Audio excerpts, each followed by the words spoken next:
चुंबक को देखा है कैसे वो लोहे की ओर आकर्षित होता है और कैसे वो लोहे को अपनी ओर आकर्षित करता है, क्योंकि उसके स्वभाव में ही आकर्षण है।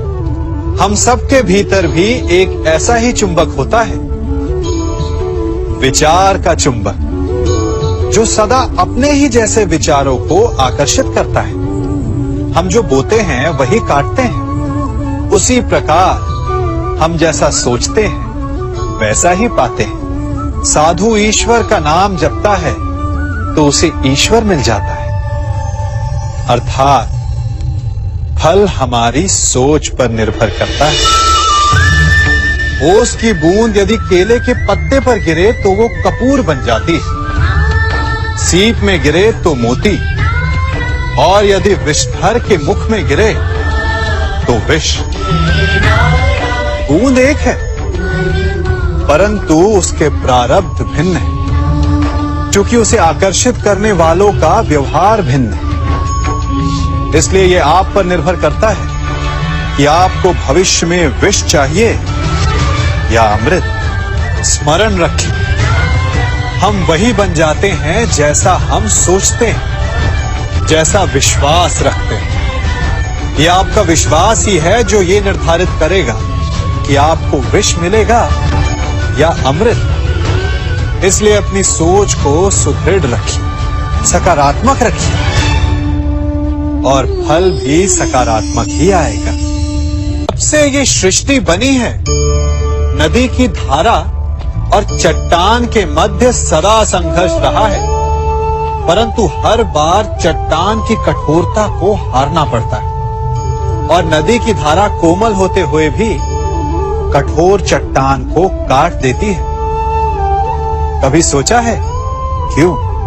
चट्टान इतनी कठोर और जल इतना कोमल, चट्टान इतनी दृढ़ और जल इतना लचीला, फिर भी सदा जल कठोर चट्टानों के मध्य से अपना मार्ग बना ही लेती है।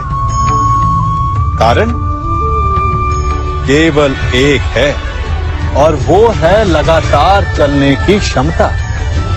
जल बढ़ता रहता है, चट्टान अडिग रहती है। इसी कारण जल चट्टान को काटकर मार्ग बना लेता है। इसलिए लगातार चलते रहिए, रुकिए मत, क्योंकि चट्टान जैसी हर समस्या को आप भी जल की तरह काट सकते हैं। इस फल को देख रहे हैं आप? अभी अभी अपनी डाल से अलग हुआ है। बड़ा दुख होता है ना जब आप अपने उद्गम से अलग होते हैं, परंतु ये दूरी भी आवश्यक है। अब इस फल को ही ले लीजिए। अपने जीवनदाता वृक्ष से अलग होकर ये ना केवल किसी की भूख शांत करेगा, अपितु इसके भीतर के बीज से एक नए वृक्ष का सृजन भी होगा और कई फल जन्मेंगे। सृजन की प्रतिक्रिया में पीड़ा आवश्यक है। यदि पीड़ा नहीं होगी तो सृजन नहीं होगा। पीड़ा अपने उद्गम से दूर होने, पीड़ा अपनों से दूर होने। इस फल की भांति हम मनुष्यों को भी अपने उद्गम से, अपने सगे संबंधियों से अलग होना पड़ता है, और यही अलगाव एक नए सृजन को, एक नई सृष्टि को, एक नए विकास को जन्म देता है। इसलिए ऐसे अलगाव से दुखी मत होइए, उसका स्वागत कीजिए, क्योंकि ये विकास की नींव है। अपराध वो भावना है जिसके कारण संसार में सदा दुख ही व्याप्त रहता है। हम सब अपराधियों से घृणा करते हैं, उन्हें कोसते हैं, परंतु क्या कभी विचार किया है कि कोई भी जन्म से अपराधी नहीं होता? तो ऐसा क्या कारण है कि कोई इतना बुरा बन जाता है कि वो बुराई की सीमाएं ही पार कर जाए? कारण है कामना। यदि कामना पर नियंत्रण ना रखा जाए यदि कामना को पूर्ण करने के लिए परिश्रम ना किया जाए तो वो तृष्णा में बदल जाती है, और तृष्णा लालच में, और लालच छल में, और छल करते ही मनुष्य अपराध की ओर अपने पग बढ़ा देता है। इसलिए ये अत्यंत आवश्यक है कि मन की कामनाओं पर नियंत्रण रहे। यदि मन पर नियंत्रण रहेगा तो अपराध पर स्वयं ही नियंत्रण हो जाएगा। हम सबका मन करता है कि हम जीवन में ऐसे शिखर पर पहुंचे जहां हमसे ऊपर कोई ना हो, जहां हमें कुछ करने की आवश्यकता ना पड़े, है ना? कुछ लोग इस शिखर पर पहुंच भी जाते हैं, परंतु उनका मन सदा विचलित रहता है। इतनी मनोरंजक बात है ना कि जिस विश्राम को पाने के लिए हम इतनी मेहनत करते हैं, इतना परिश्रम करते हैं, वो हमें मिलता ही नहीं। कारण स्वयं सोचिए, वन का राजा होने के पश्चात भी सिंह को अखेट के लिए परिश्रम क्यों करना पड़ता है? सोचिए। मैं बताता हूं, क्योंकि राजा होने का अर्थ ये नहीं कि वो सदा सोता रहे और मृग स्वयं उसके समक्ष आकर कहेगा कि आइए महाराज, मुझे खाकर अपनी भूख मिटाइए। तो समझ लीजिए, कार्य आपके परिश्रम से संपन्न होते हैं, केवल कामना से नहीं। यदि आप नीचे हैं तो सदा स्मरण रखें कि आपका परिश्रम ही आपको ऊंचाइयों पर ले जाएगा, और यदि आप ऊंचाई पर हैं तो वहां पर भी रहने के लिए आपको निरंतर परिश्रम करते रहना होगा। अर्थात परिश्रम से मुक्ति नहीं है, क्योंकि परिश्रम ही जीवन है।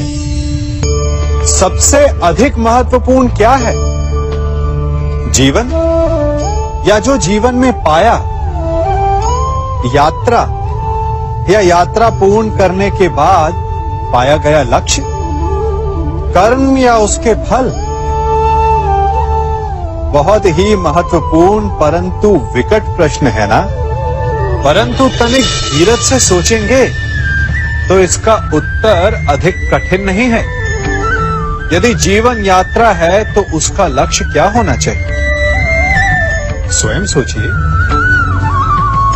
मान, संतान, धन? नहीं ना। अंतिम लक्ष्य है परम आनंद, और ये अचानक से नहीं मिलता। इसे पाने का केवल एक ही उपाय, और वही आपका कर्म, वही आपकी यात्रा भी, और वही आपका प्रारब्ध भी है। और आपको कौन बताता है कि आपके लिए सही क्या है? वो है आपका मन, जो मस्तिष्क की भांति हानि और लाभ नहीं सोचता, जो आपको ये बताता है कि शुभ किसमें, संसार का कल्याण किसमें, आनंद किसमें।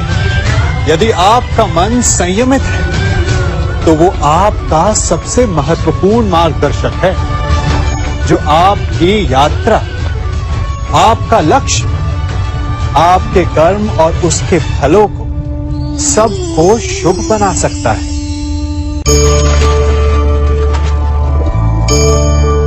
इन पक्षियों को देख रहे हैं आप? इनका उड़ना वायु में इतना संतुलन मुक्त कर देता है ना?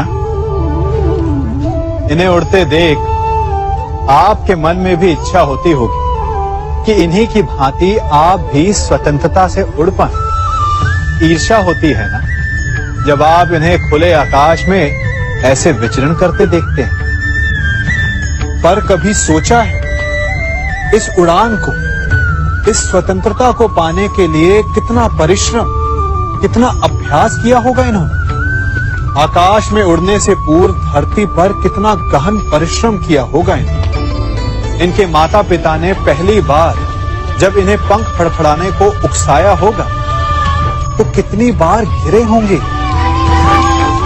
पहली बार वायु में उड़ते समय कितना भय लगा होगा इन्हें। अपनी पहली उड़ान के पश्चात धरती पर उतरते समय गिरकर कितनी चोट खाई होगी। इस उड़ान का, इस स्वतंत्रता का ये मूल है। यदि आप ये दे सकते हैं तो अवश्य आप भी इस स्वतंत्रता को पा सकते हैं। इन पक्षियों की भांति ही अपने चारों ओर जब भी आप किसी सफल मनुष्य को देखें तो उससे ईर्ष्या ना करें। उसके परिश्रम और पीड़ा को समझने का प्रयास करें जो उसने यहां तक पहुंचने में पाई है। प्रेरणा लें, प्रयास करें और स्वयं भी सफल हो जाएं।